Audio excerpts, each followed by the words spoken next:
What up, crew? What's good? Welcome to another episode of the Crew Book Club podcast. Hope you all had an amazing Christmas. And if you did not, that's okay. You alive today, and that is in your past. So let's focus on the future, okay? So please understand, like, if you're struggling, we do have a partnership with BetterHelp.com.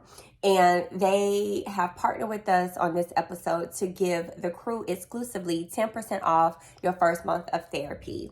This is a really tough time of the year, and this is a perfect opportunity for you to jumpstart your mental health journey by signing up for BetterHelp.com/crewlove, because this company I absolutely love. They are convenient. I can choose my therapist. They also have assistance when those tough months and you really can't afford therapy. They have scholarships for you guys. And I really think if you're struggling with this time of the year, it's a great time to talk to someone about that, to help you walk you through that. And they also have where you can pick a faith-based therapist as well. So definitely check out betterhelp.com/crewlove. That's betterhelp.com/crewlove. And trust me, your mental health is worth every penny. And the fact that they have assistance to help you, trust me, if you get assistance with anything else, get assistance with this. I've heard people get as low as $65 a month. Y'all, we spend that on coffee. We'll spend that on a shirt. Like, your mental health is way more important than that. So y'all go in debt for Christmas gifts. Why not? I would rather you go in debt for your mental health. Okay. So check out www.betterhelp.com/crewlove. Okay. The link is also in the show notes. All right. And that leads to a great segue. How are you really feeling? Okay. Keep it real with yourself, because if you can't keep it real with nobody else, if you can't keep it real with yourself, you can't keep it real with nobody else. You hear me? So I hope you're feeling good, feeling great. And if not, hopefully after listening to this podcast, you'll have some musa, some motivation, some inspiration to get you going through the day. All right? So this book, y'all, we are finishing perfectly on time to end the year off right. Bamboozled by Jesus, How God Tricked Me into My Life of My Dreams by Yvonne Orji. This book has been absolutely amazing. We're closing out with chapter 23 and 24. Here we grow again, and beyond the bamboozlement, okay? That's when the real work starts, right? So first, we're going to get into our segment, Who Gon Check Me Boo? He is always checking us, and we deserve a good check because it keeps us what? In check, okay? This check, y'all, woo. It came from a sermon I watched the other day by Bishop T.D. Jakes, In Between the Fights, okay? This really hits because he focused on two things. He said, you don't choose whom God chooses, and I'll unpack that. And even back then, people will bring up your past. All right. And he preached from Acts chapter 9, verses 9.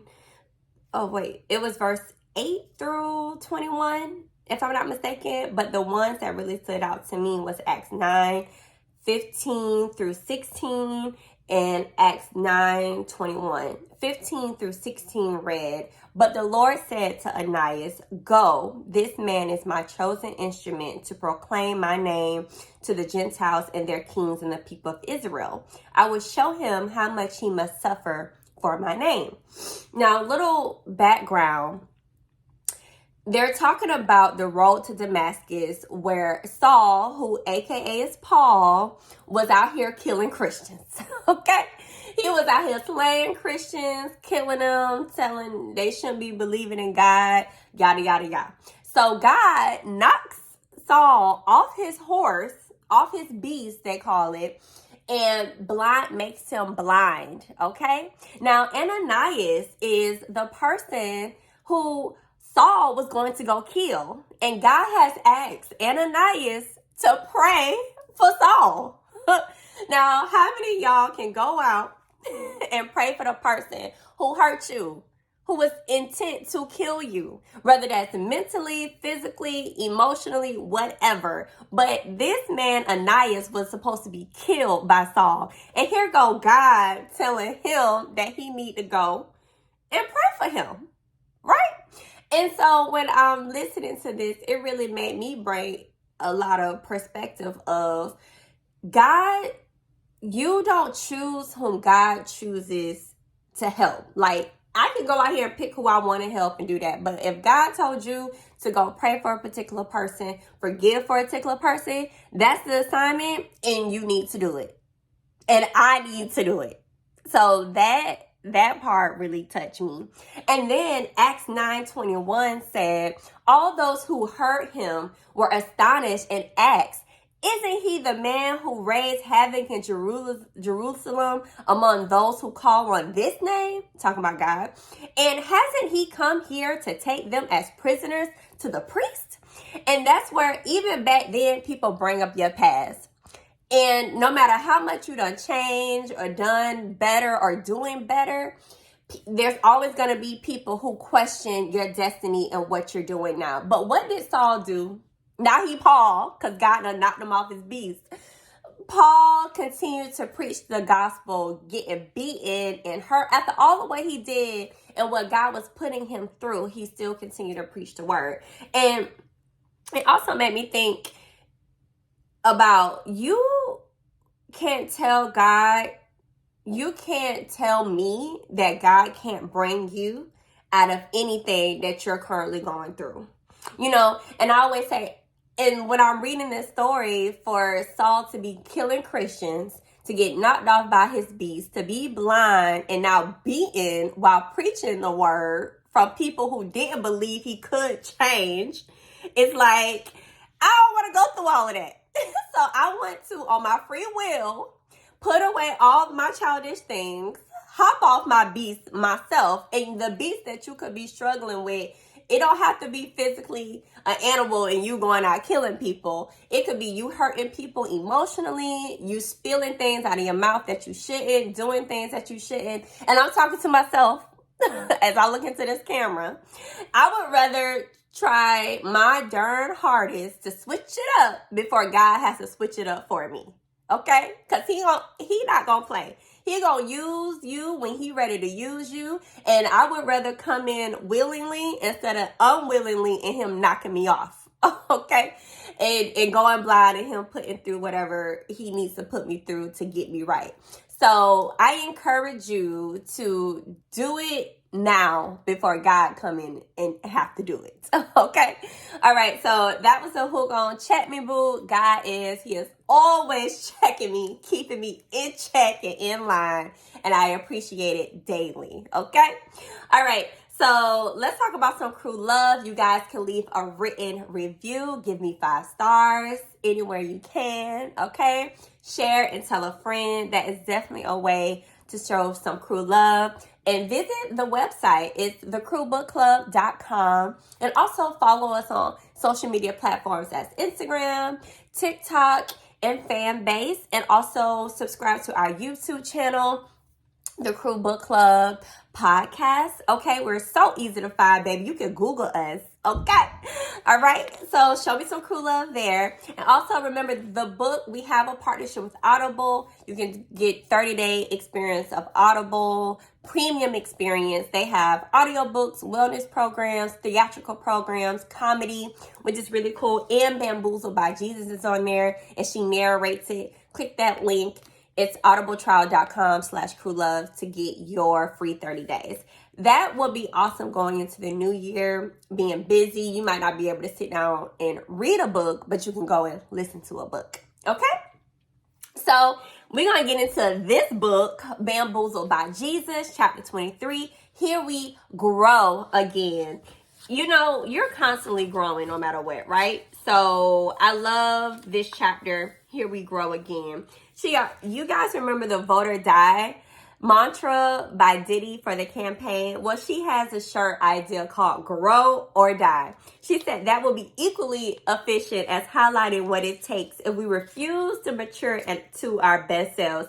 Anything not growing is dying. And it's funny how that ties back into Who Gon Check Me Boo. It's like, if you refuse to mature with God, he gonna find a way to mature for you. Okay. All right. So that was on page 229. She opens that up with the grow or die. And then she has on page 230, she says, could God be requiring similar behavior or structural changes from you in order to improve your overall performance? Listen, it's not profitable to you, your relationships, or your business to stay rigid in an old way of doing things. God is calling you higher. Yes. Don't miss the new thing God is trying to do in you because you're stuck on the last thing he did through you. You've never been this version of yourself before, and the new you requires new prayers, new partnerships, new thought patterns to sustain your grind. And just because God tolerated a habit in one season doesn't mean he'll let it slide in another. You guys, we are going into a new year. And I'm not one of them people that's high strong. Oh, start your new year January 1st. I'm like, start your new year now so you can have that habit in check to prepare you for where God is taking you into the next season. Okay? Because you're going to get the same test if you keep failing the test and you're wondering why you can't get to the next level. Okay? On page 231, she says, if we're keeping it real, change is hard. And the hardest part isn't even realizing you have to change. It's knowing you need to, but not knowing how to. Like, we know what we need to do. It's the how to that we struggle with. And some of y'all already know need, how, and all of that. And y'all still stuck. Okay? You ain't holding yourself accountable. All right? But she gives us 4 traits in particular to keep a lot of people living their best selves. Okay? This is how we can help you. The first step is the stagnation. The first trait is stagnation of validation. This is when people need someone to validate their existence, their ideas, or achievements through positive affirmation. Without it, they feel stuck in a place and second guess their ability to make a move, any move. Okay? So I'm trying to tell you that your love language being words of affirmation isn't important. It is, but not receiving them shouldn't trapede your goals. Okay? So if you she says here in the quote from Jay Shetty, if you let compliments get to your head, then you'll let criticism get to your heart. If you give people the power to dictate your progress through their praises, then you're also giving them the power to fortune tell your failures through their disapproval. Okay? Get to know God's voice for yourself and focus instead on what he tells you about you. Woo-hoo-hoo. Let me tell y'all, that validation that y'all waiting for people to give, you don't need it. And you don't need it, like she said here, when you have a relationship with God and he told you what to do and you so confident, you don't need nobody else to validate that for you. Okay? And also, just know, love language is good and affirmation to encourage, but don't let that not allow you to continue to pursue the goals that you know God had told you to pursue. Okay? The second hindrance to growth is the asinine of the cosign. Ooh, girl, we always like somebody to say, yeah, girl, you think I should do this? Girl, do you think you should do it? Okay, so listen to this. She says, on the flip side, the folks who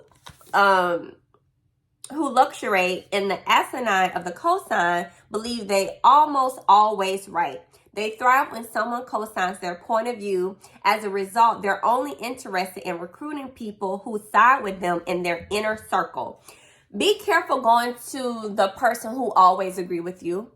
who always are the yes people, because you could be putting yourself in a situation that you are not properly being what is it? You're not properly being given the correct information, because you know if you go to this person, they're going to validate what you're saying.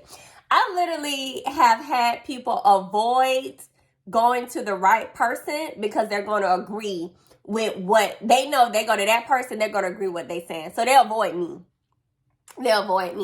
I had a friend who was doing the program with me, this 75 Hard program. And the day before a few times she was about to quit, she called me about, oh my God, I want to quit. And I was encouraging her. And I was just like, girl, you got to let the bitch voice go. You got to continue to go. And then like a few days later, when she wanted to quit, she didn't call me. She called somebody else. And they was like, oh, it's your choice.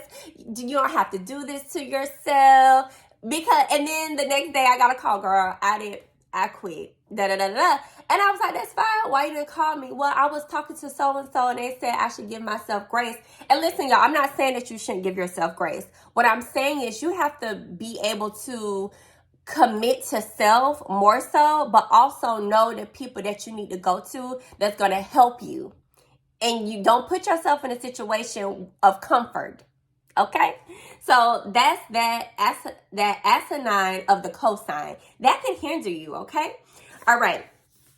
The third trait is the blatancy of complacency. Ooh, this one I struggle with. The folks who fall into this category love inspiration, loft revelation, inspiration take compass notes, buy planners, listen to podcasts, make vision boards, but at the end of the year, the vision is still foggy. This group's like the idea of change, but the practice of it, not so much. This was me. This was me 2.5 years ago, going on 3 years ago. 2020 was the last year that I was going to be complacent. I was the person who would study, who would read the book, say I wanted to do this, and yada, yada, yada. All talk, no bite. That had to completely change once I did 75 Hard, because it was a thing that catapulted me to put me first, to let me know that I can do anything and everything, and it became a practice of doing and not just saying. Okay? And a lot of us do that. We'll buy all the planners, we'll read the books, we'll even go to events acting like we doing what we need to be doing, taking pictures, getting cute, but ain't doing the work. Still in the same place you was last year, mentally, physically.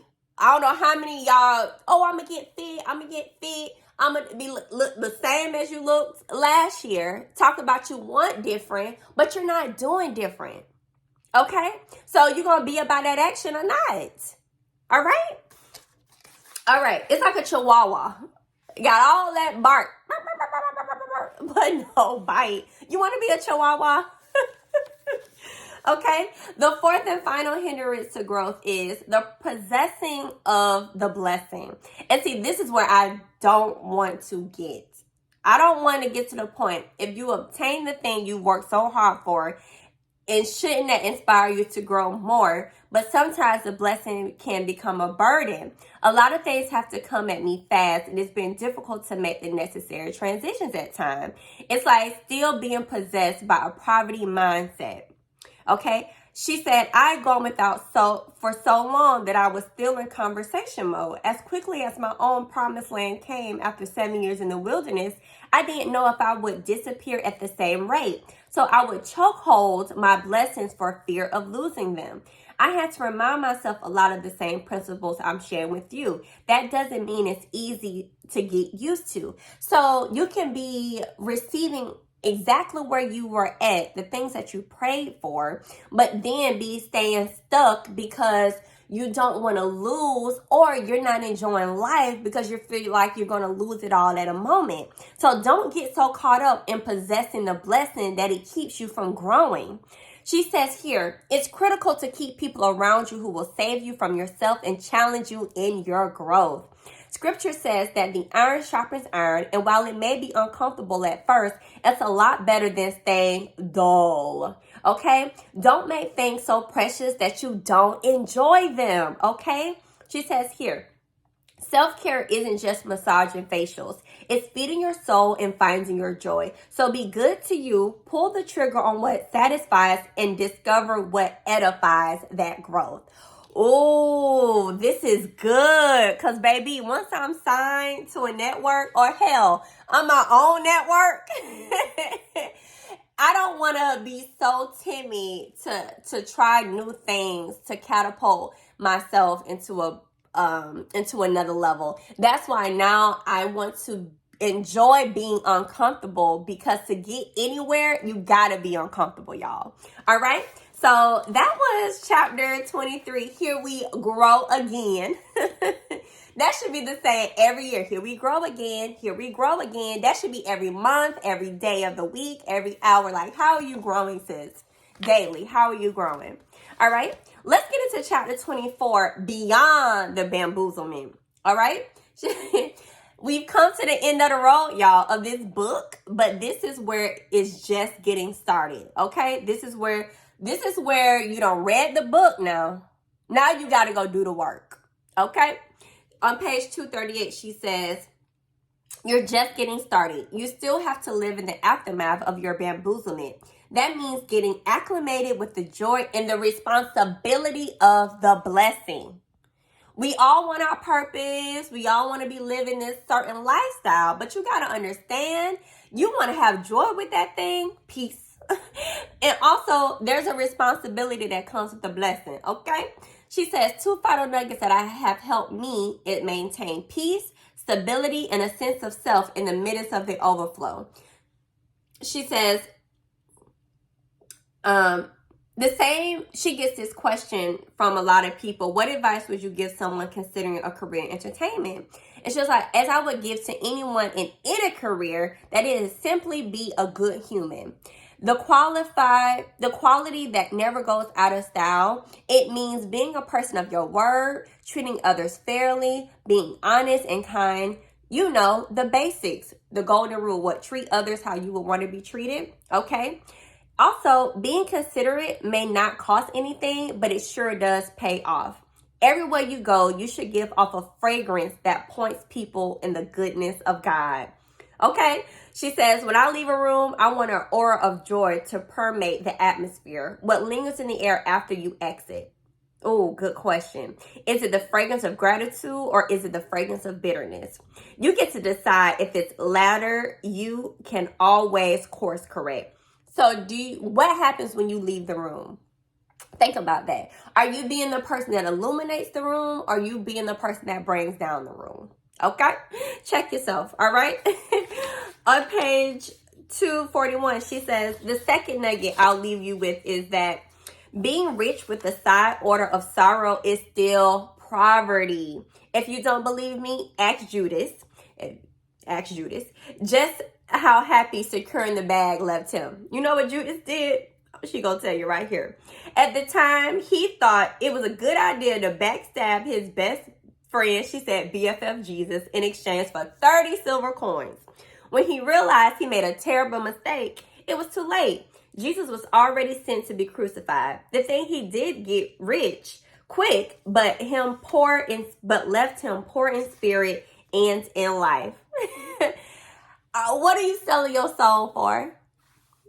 Ooh, what are you selling your soul for? Like, what are you sacrificing for the bag? Are you sacrificing your relationships? Are you sacrificing your integrity? Are you sacrificing your reputation? Like, y'all, all we have is our name. All you have is your name. Okay? And for me, I said on the last episode, I have to constantly ask myself, okay, I want to subject my flesh so God's spirit can shine through. And I'm also, okay, you know that band, the What Would Jesus Do band? I still have that conversation in my head. I'd be like, okay, God, what would Jesus do? And I'm not saying you're going to be perfect all the time, because let me tell you, I'm darn short of perfection. Okay? The difference is I trust God and I rely on his grace and mercy, but I'm constantly trying to do better. And I can constantly acknowledge my wrongs and my faults, so that way I can move forward with honesty and integrity. Y'all, it's times that I done lied about things, and I can't even lie. I end up going back and being like, you know what? That wasn't even the truth. This is what really happened. Like, it always ends up coming out because one, I can't live with myself. And how am I going to say I'm a person of honesty and integrity, but it's not across the board? Even with myself.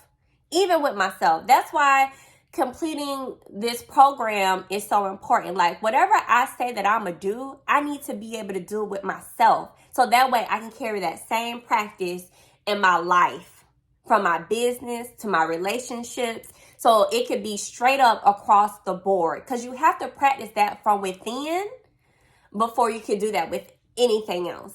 Okay? So that was the nugget, the second nugget. She also says here, you can have all the riches in the world, because she was talking about a friend who texted her, a very successful actress, and they were asking her how for advice, and she was shocked. They had all the money, all the followers, but they were not happy. She says, ask yourself often, are you happy? Because money is not associated with happiness. It does make things happier, but you can still have all of that. Look at some of the most famous people with money who still committed suicide. All right? She says, we're the only ones who can define what happiness means to us. Okay? She says, I found myself in a weird place where I was getting everything I worked so hard for, but something still felt empty. I had placed unrealistic expectations on what would happen once I finally made it. She said, I don't know why I expect that my family would suddenly understand what I did for a living, or they appreciate all the sacrifices I made over the years to get where I was. But I did. Okay, so be careful the expectations you put on yourself once you quote unquote made it. And then she goes down to say on page 243, once I realized that my feelings were robbing me of my happiness, I decided to love my family exactly where they were at, not where I wanted them to be. Okay, these are your blessings. Jesus bamboozled you into them. Don't let the devil trick you out of them. Because the devil will easily play tricks on you when you headed in the right direction and you trying to do the right thing. Because he's not going to mess with people that don't have a purpose. Okay? So as hard as he messing with you, understand you need to fight through that, because there's destiny beyond that and a goal that you need to achieve. And for the people like, well, devil ain't fighting me, then what you doing? Because the devil can be looking like, I don't need to fight y'all no more. You good. You ain't doing nothing that God asked you to do anyway, so I ain't gonna bother. But the person who is trying and fighting in their mind that they know they got something big inside of them, that's who the devil gonna attack the most. Okay, because you know what you got. But if you don't know what you got, the devil gonna leave you alone, because you ain't doing nothing anyway. All right? So she ends the last chapter off with this. She says, your life should also inspire others to want to get in on it too. I hope being bamboozled by Jesus is everything you never imagined it would be, and it makes you everything you always believed you could be. I don't know your struggles, but I do know that you are necessary and your supply is abundant, and personally, I can't wait to be the beneficiary of your bamboozlement. Hey, Yvonne, I can't wait to meet you, girl, because I'm going to just tell you how much this book touch me, and we're gonna have a bamboozlement conversation, okay? Because I was definitely bamboozled into podcasting. All right, she also has this really cool bamboozled beliefs where it's like these mantras that she left in the back of the book. And it was 31 mantras. One of my top 3 currently, because they could change based on my circumstance and what I'm going through. But right now, I like the 3 that said, I believe that no one else can be me, so I will stop discounting my greatness. I believe I'm an asset to my community, and anyone who comes in contact with me is instantly blessed. Listen, I believe that nothing and no one can stop my plans that God has for my life, not even me. You know, these right now are my top 3 because that's where I'm at in life. And I'm pretty sure out of 31 mantras in the back of this book, you'll be able to find one too. All right, let's get into the challenge of the week. That was the end of Bamboozled by Jesus. Such a good series. And I can't wait to get into our next book starting off next month. Oh, get ready. So you guys definitely want to tune in to that. Okay, so the challenge of the week is give one, get one challenge. And it was inspired by the Bamboozled by Jesus book on page 240, and it reads, I know I had this page marked. And it reads, you never know who might literally be dying to hear something nice today. So I'm officially starting the hashtag Give One, Get One challenge. I dare you to go out of your way to compliment at least one person a day for the next month. What a great way to start off the new year, right, y'all? She says here, you can most certainly acknowledge someone else's brilliance without diminishing your shine. This is so good. So encouraging someone while you encourage yourself could be the best thing for you. Okay? Staring at someone, making them uncomfortable. If you have something great to say, just say it, sis. Like, you never know what they may be needing, and in return, someone can do the same things for you. We can all afford to say something nice. So go out this week and give one, get one challenge by complimenting someone on their brilliance, okay? All right, that's your challenge of the week. I hope you take that in consideration. Actually, let's put that the challenge of the month. For January, for every day, compliment someone. Whether it's an Instagram post, in person is even better, so they can experience that. Because everybody can say something nice online, but to see something in action and for them to meet you in that way, that feels 10 times better than a post. So I'm going to say challenge to say it to someone. That's like going above and beyond the challenge. It's definitely doing in person. But if you do it through social media, that's perfectly fine too. Or even texting one of your friends. But find a way to compliment someone every day next month, okay? So, and if you're nervous about the whole month, just do it for the week. But push yourself to challenge yourself in some way or some form. It might not be how everybody else challenges themselves, but try it your way. These challenges for you to take and make it fit for you. So if you can't do a week, just do it one day out of the week, okay? But push yourself, get uncomfortable, all right? So that's like a challenge in itself, child, getting uncomfortable. All right, let's get into what would the crew do? Ask advice. And this was DM to me. I'm never going to say your name unless you ask me to. And it started off, she was like, I'm annoyed. And when I first saw it come up on my thing, I was like, oh, I hope they ain't coming for me. But it wasn't. She said, I'm annoyed with everything and everyone. Every little thing is getting on my nerves lately. You seem so upbeat and always positive. Are you always that way? No, I'm not. I don't always wake up, woohoo, I'm going to be the most positive person in the world today. No, I choose to. And sometimes it's a struggle. Sometimes I don't want to be bothered. Sometimes I get annoyed. I get frustrated, especially when I have a schedule to stick to and then a whole bunch of things starts to go out of place. Like early this week, I felt like I was getting tested about my patience and my vexing attitude when things are out of whack.